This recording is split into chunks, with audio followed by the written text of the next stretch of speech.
Dernière actualité du jour, la France va bloquer l'accès aux sites pornographiques pour les mineurs. Comment préserver nos enfants de la pornographie? Pour en parler, nous sommes avec Thomas Romer qui arrive. Bonsoir Thomas Romer, vous êtes le fondateur de l'Observatoire de la parentalité et de l'éducation au numérique. Le gouvernement va annoncer un dispositif pour empêcher les mineurs d'accéder à des contenus pornographiques sur Internet. Ce dispositif devra entrer en vigueur en septembre. La première fois qu'ils accèdent à un site porno, les enfants ont 11 ans en moyenne. C'est une statistique terrifiante. Quelles sont les conséquences de telles images sur les enfants et sur les futurs adultes qui vont être? J'ai 2 heures. Très bonne vanne. Tout dépend de l'âge des enfants, bien sûr. Évidemment, nous, ce qu'on combat, c'est le fait que des très jeunes enfants puissent avoir accès à ces images, parce qu'on sait très bien que, dans ce cas, ça occasionne souvent des traumatismes, surtout que le réflexe qu'ont souvent les jeunes enfants, c'est d'avoir le sentiment d'avoir fait une bêtise et de ne pas en parler. Donc du coup, il y a un sentiment de repli sur soi qui fait que jamais la parole se libère, et c'est en général dans ce moment que les images deviennent traumatiques. Donc c'est vraiment...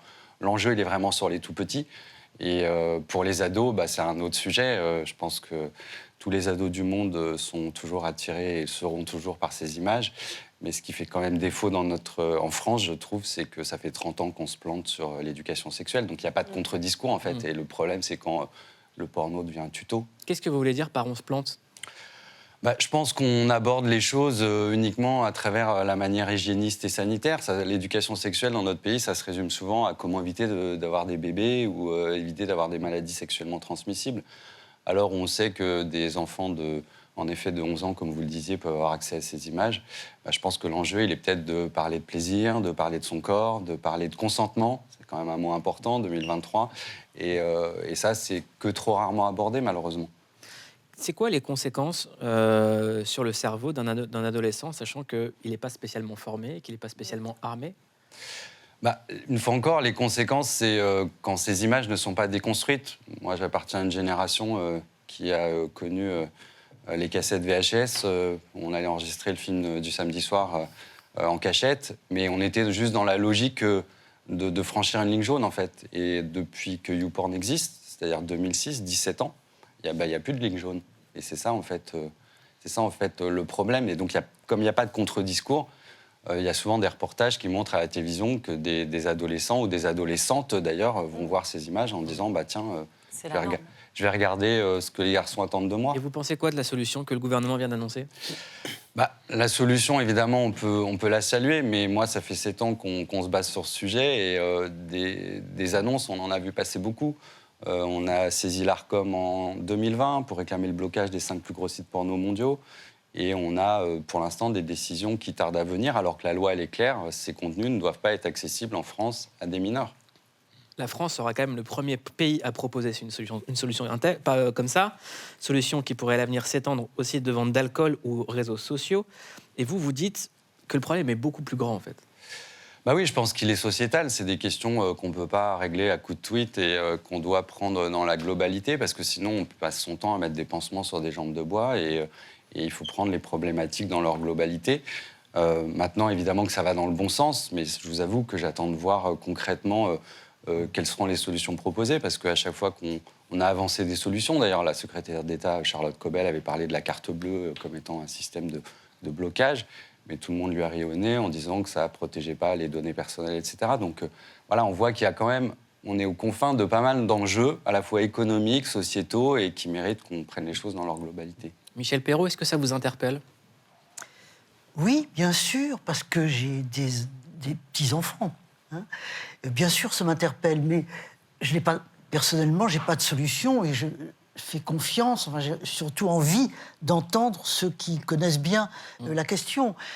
Un enfant, ça entend tout, ça comprend tout, dans le fond, et ça souffre aussi, un enfant. Donc, la violence qui peut s'exercer sur eux, notamment dans quelque chose comme la sexualité, s'ils ne prononcent pas le mot, ils savent quand même très bien, et ils se posent des questions. Donc c'est un sujet très important, mais je me tourne vers vous. Merci. Comment est-ce qu'on pourrait faire alors un dernier mot? Je pense, concernant les enfants, c'est en effet déployer des solutions techniques qui soient efficaces. Aujourd'hui, il en existe un certain nombre. Il y a des réseaux sociaux qui commencent à les utiliser, pas tous. Je rappelle aussi en France qu'on est quand même au cœur d'une contradiction un peu étrange. C'est par exemple le réseau social Twitter est le seul réseau social en France et dans le monde à autoriser la pornographie. C'est quand même assez questionnant.